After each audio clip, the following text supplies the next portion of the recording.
morning and welcome to our daily devotion. So today I decided to do a little story about Peter.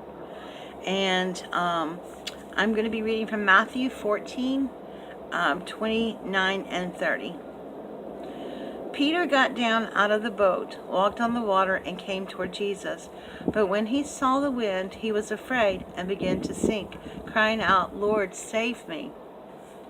Now, the whole story is in Matthew 14, 22 through 33, if you would like to go back and read the whole story.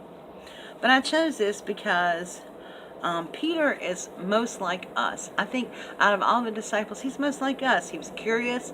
Sometimes he was impetuous. Sometimes he was very weak. And those are things that we are. But this Bible story tells us that,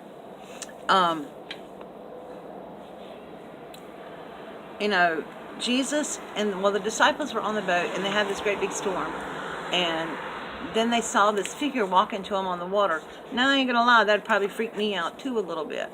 But Jesus said, "Don't be afraid, call it out." And Peter said, "Well, if you're God, let me walk on water to you." And you know what?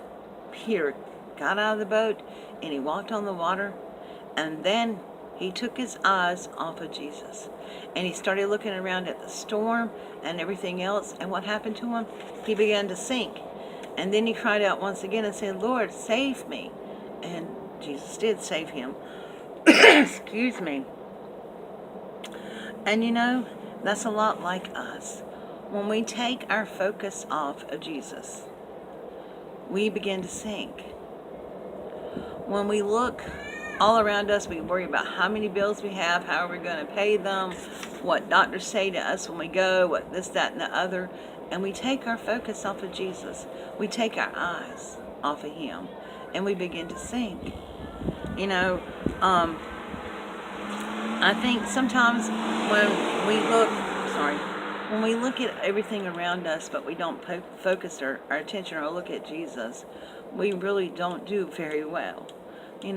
We look at, when we look within ourselves for answers, or we look in our past, all we get, in our past is defeated because we see all our failures. When we look to ourselves for the answers, we get depressed.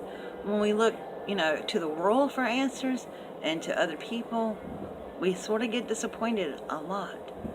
But if we keep our eyes on Jesus, we will never be defeated. We will never be depressed. We will never be disappointed in Him. And I have another scripture here I want to read. And it's Hebrews 12:2 that says, "Let us fix our eyes on Jesus, the author and perfecter of our faith." So we need to be looking at Jesus. So when you're overwhelmed by the storm in your life, look to Jesus, because He's there. He's waiting for us. And then reach out for His hands. And I know it's not always easy to focus on things. There's a lot of distraction all around us. But we just got to remember to keep our focus on the Lord. And ask ourselves, who are you looking at? Have a beautiful, blessed day, my friends. I love you all so much, and I will see you all again soon. God bless. Bye-bye.